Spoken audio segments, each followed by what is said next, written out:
को सुरक्षित जगह पर भेजा जाए और कर्नाटक में चूंकि सरकार भी है कांग्रेस पार्टी की, तो वहां पर भेजना बेहतर रहेगा। इसीलिए लगभग सभी विधायक आज जो हैं बेंगलुरु पहुंचते हुए नजर आए। तो जो विधायक हैं, क्या अविश्वास कहीं ना कहीं पनपता हुआ दिखाई पड़ता है, क्योंकि ये तो सिर्फ आपने एक नाम लिया, लेकिन आप देखेंगे 4 से 5 विधायकों के नाम निकलकर सामने आ रहे थे, जिनके बारे में कहा जा रहा था कि बीजेपी नेताओं के या तो वो संपर्क में है। मध्य प्रदेश में बीजेपी के तीसरे उम्मीदवार महेश केवट के उतरने के बाद और तीनों उम्मीदवारों के नामांकन करने के बाद कांग्रेस पार्टी के लिए अब परीक्षा की घड़ी शुरू हो चुकी है।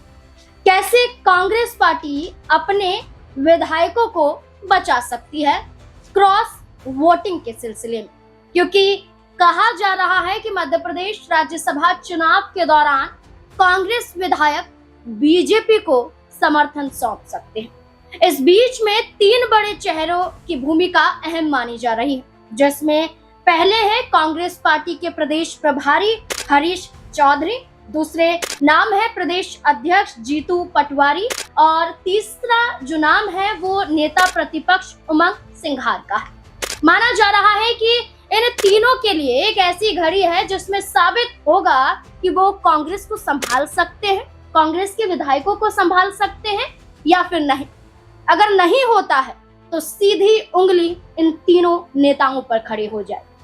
अब इस बीच में एक बड़ी खबर भी आ जाती है। खबर क्या? खबर होती है कि अपने विधायकों को एकजुट करने के लिए, संभालने के लिए, बचाने के लिए कांग्रेस पार्टी ने फैसला कर लिया।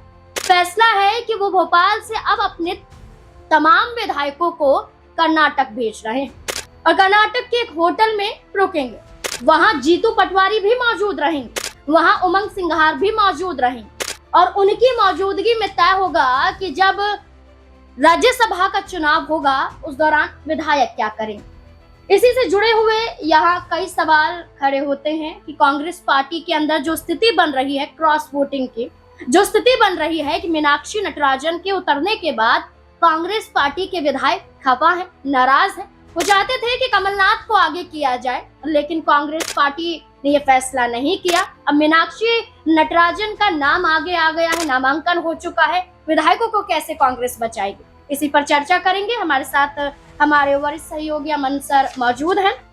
सर, क्या लगता है आपको, मीनाक्षी नटराजन को लेकर ये कहा गया कि 6 जून को भी बैठक हुई थी और ये बैठक जब हुई थी इसमें जो 3 बड़े चेहरों की मैंने चर्चा की, उमंग हो, हरीश हो या जीतू हो, वो मौजूद थे। कमलनाथ और दिग्विजय वर्चुअली मौजूद थे। सबने कहा कि आपसी सहमति बन चुकी है, मीनाक्षी नटराजन पर सहमति जता चुके हैं विधायक, लेकिन अब विधायकों को कर्नाटक भेजने की क्यों जरूरत पड़ रही है? देखिए, पहली बात तो ये है कि जब 2 प्रत्याशी बीजेपी ने उतारे थे उस वक्त ये लग रहा था कि बीजेपी तीसरी सीट के ऊपर कोई फाइट नहीं करेगी और दोनों ही सीटों पर जो है संतोष करके वो रहेगी। लेकिन यहाँ पर जब से महेश केवट का नाम निकलकर सामने आया, क्योंकि उससे पहले आप देखेंगे तो बीजेपी के कद्दावर नेता कैलाश विजयवर्गीय ने ये बात बड़ी स्पष्ट कर दी थी कि अगर तीसरी सीट पर बीजेपी अपना प्रत्याशी उतारती है तो उनको भी जिताने का प्रयास हम लोग करेंगे। लेकिन अगर आंकड़ों पे हम देखें, अगर पहले आंकड़ों की ही बात कर ले तो यहाँ पर लगभग कह सकते हैं 230 विधायकों की ये विधानसभा है मध्य प्रदेश की, और यहाँ पर बीजेपी के पाले में 164 विधायक नजर आते हैं, कांग्रेसी पाले में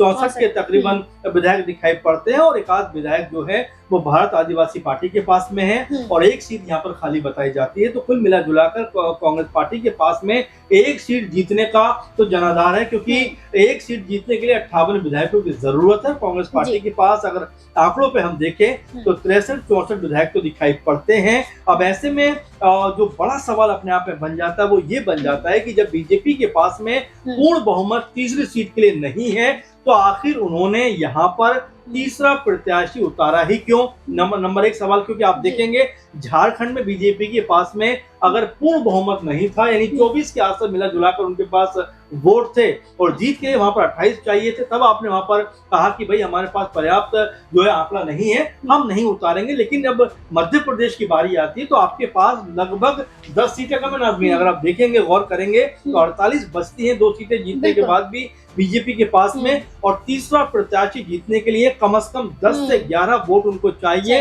यानी झारखंड में जहां सिर्फ 4 चाहिए थे, वही मध्य प्रदेश में लगभग उसके डबल ट्रिपल चाहिए। लेकिन मध्य प्रदेश में बीजेपी को अपनी राह आसान लगती है बजाय झारखंड के। तो ऐसे में कांग्रेस पार्टी तमाम चीजों को देख रही है कि कहीं ऐसा ना हो जाए कि क्रॉस वोटिंग जो है उसके जरिए बीजेपी तीसरी सीट जो है उसको भी हथियाने का काम करे, उसको भी जीतने का काम करे। इसीलिए यहाँ पर जो आप बात कह रहे हैं कि तमाम जो कांग्रेसी लीडर्स हैं वो ये फैसला करते हैं, जिसमें कमलनाथ बड़ा नाम हो सकते हैं, दिग्विजय सिंह बड़ा नाम हो सकते हैं, उमंग सिंघार बड़ा नाम हो सकते हैं, जीतू पटवारी जो अध्यक्ष भी है कांग्रेस पार्टी के मध्य प्रदेश से, उन सब ने मिलकर ये तय किया है। कांग्रेस से आला कमान तो इसमें हो गई होगा कि अपने तमाम विधायकों को सुरक्षित जगह पर भेजा जाए, और कर्नाटक में चूंकि सरकार भी है कांग्रेस पार्टी की, तो वहां पर भेजना बेहतर रहेगा। इसीलिए लगभग सभी विधायक आज जो हैं बेंगलुरु पहुंचते हुए नजर आएंगे। इसमें से ये भी कहा जा रहा है कि इक्का दुक्का विधायक जो तवज्जो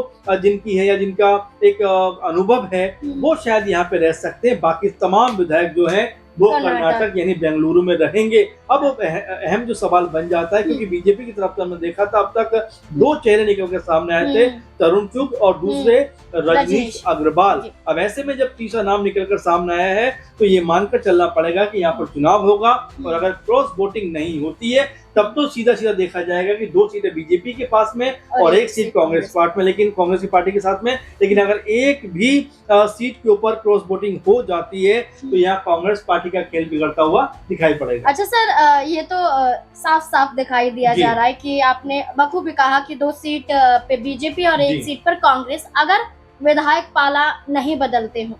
लेकिन कैलाश विजयवर्गीय का बयान आपने कोट किया, जैसे कहा कि उन्होंने तीसरी सीट पर उतारेंगे तो भी जीतेंगे।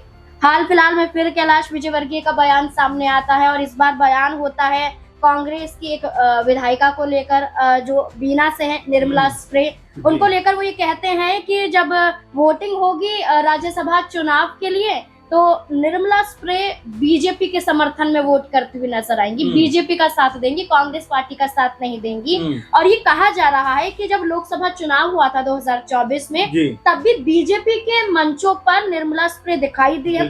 अभी हाल फिलहाल की बात करें, अभी कल जो नामांकन हुआ है उस दौरान भी मुख्यमंत्री आवास में वो मौजूद थी। तो ये माना जा रहा है कि निर्मला स्प्रे कांग्रेस से बगावत कर सकती हैं। तो क्या एक विधायक का ये कदम उठाना कांग्रेस के लिए मुश्किलें खड़ी कर सकती है? देखिए, जाहिर बात है, जो महत्वपूर्ण बात निकल के सामने आती है वो यही आती है कि कांग्रेस पार्टी के अंदर जो विधायक हैं, क्या अविश्वास कहीं ना कहीं पनपता हुआ दिखाई पड़ता है। क्योंकि ये तो सिर्फ आपने एक नाम लिया, लेकिन आप देखेंगे 4 से 5 विधायकों के नाम निकलकर सामने आ रहे थे, जिनके बारे में कहा जा रहा था कि बीजेपी नेताओं के या तो वो संपर्क में है या उनके मंचों पे भी दिखाई पड़े हैं। तो ऐसे में कांग्रेस पार्टी सतर्क है इन चीजों से, क्योंकि हमने देखा हरियाणा में अभी हाल ही में क्रॉस वोटिंग हुई, बिहार में क्रॉस वोटिंग हुई, उड़ीसा में क्रॉस वोटिंग हुई। तो यहाँ कांग्रेस पार्टी इसी चीजों को पे अंकुश लगाने के लिए अपने तमाम विधायकों को बेंगलुरु भेज रही है। क्योंकि आप देखेंगे सीधे तौर पर बीजेपी के लिए तीसरी सीट बनती नहीं है, आपको 10 से 11 विधायक चाहिए, तब कहीं जाकर आप चुनाव जीतेंगे। तो ऐसे में बिना पाला बदले बीजेपी यहाँ पर चुनाव नहीं जीत सकती, और ये बात कांग्रेस पार्टी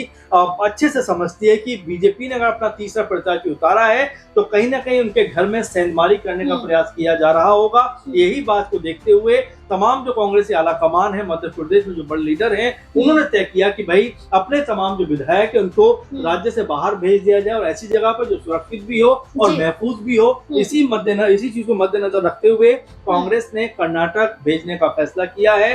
अब जब चुनाव होगा, कहा जा रहा है, तब विधायक जो है मध्य प्रदेश पहुंचेंगे, यानी वोटिंग के दिन पहुंचेंगे, वोट देंगे। उससे पहले किसी के भी संपर्क में विधायक नहीं आएंगे। तो यहाँ पर बड़ा स्पष्ट हो जाता है कि बीजेपी जो मंशा लेकर चल रही थी कि 10 से 11 लोग या विधायक उनके पाले में आ जाएंगे, ऐसा कदम उठाने के बाद क्या उनकी मंशा पे ब्रेक लगता हुआ दिखाई पड़ेगा? और जितनी तामझाम कांग्रेस पार्टी कर रही है, क्या जो विधायकों के अंदर अविश्वास अगर दिखाई पड़ रहा है तो क्या वो विश्वास में बदलता हुआ दिखाई पड़ेगा?